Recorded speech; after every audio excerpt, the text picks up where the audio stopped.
বলছেন যে লাশ আগে বাংলাদেশ বিমান ক্যারি করতো, আমরা মানবিক কারণে এটা যদি বন্ধ হয়ে থাকে আমরা বিদেশের মাটিতে হাড় ভাঙা খাটুনি খাটা আমাদের রেমিটেন্স যোদ্ধাদের শেষ বিদায়টা যেন সসম্মানে এবং বিনা ভোগান্তিতে হয়, সেই লক্ষ্যেই এক বিশাল উদ্যোগের ঘোষণা দিলেন প্রবাসী কল্যাণ ও বৈদেশিক কর্মসংস্থান প্রতিমন্ত্রী নুরুল হক নূর।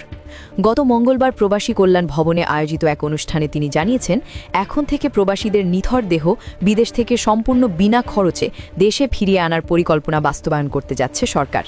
এই খবরটি বিদেশের মাটিতে থাকা কোটি কোটি বাংলাদেশি এবং তাদের পরিবারগুলোর জন্য এক বিশাল স্বস্তির বার্তা নিয়ে এসেছে। বিদেশের মাটিতে প্রাণ হারানো কোনো প্রবাসীর মরদেহ বিমানবন্দরে আসার পর তা বাড়িতে পৌঁছানো নিয়ে স্বজনদের দুশ্চিন্তার অন্ত থাকে না। সেই কষ্ট লাঘব করতে প্রতিমন্ত্রী নুরুল হক নূর এদিন দুটি নতুন ফ্রিজিং অ্যাম্বুলেন্সের উদ্বোধন করেন।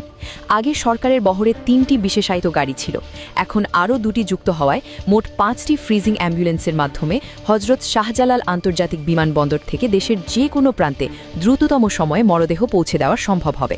প্রতিমন্ত্রী স্পষ্ট করে বলেছেন, প্রবাসীদের এই করুণ শেষ যাত্রাকে যেন আর কোনো আর্থিক বা যান্ত্রিক প্রতিবন্ধকতা বাধাগ্রস্ত করতে না পারে, সেজন্য সরকার বদ্ধপরিকর।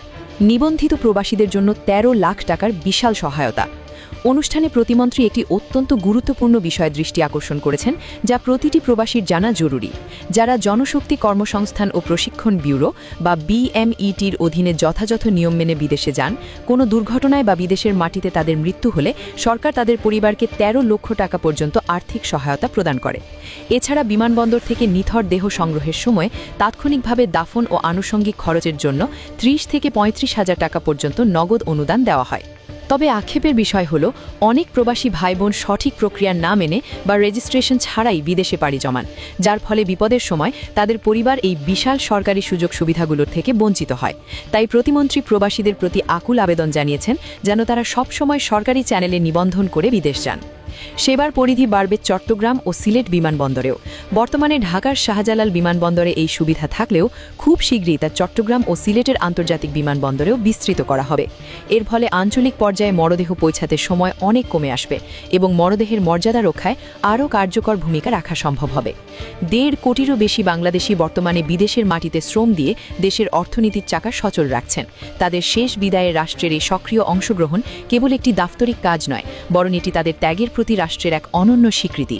সরকারের এই মানবিক সিদ্ধান্তগুলো বিদেশের মাটিতে হাড় ভাঙা খাটুনি খাটা সেই কোটি কোটি মানুষের মনে কিছুটা হলেও প্রশান্তি যোগাবে।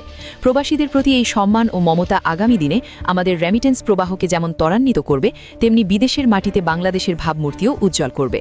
আপনার পরিচিত কোনো প্রবাসী ভাই বা বন্ধু থাকলে তাকে অবশ্যই এই ভিডিওটি শেয়ার করে তথ্যগুলো জানিয়ে দিন। ভিডিওটি ভালো লাগলে লাইক দিন এবং আপনার মূল্যবান মতামত কমেন্টে জানাতে ভুলবেন না। ধন্যবাদ আমাদের সাথে থাকার জন্য।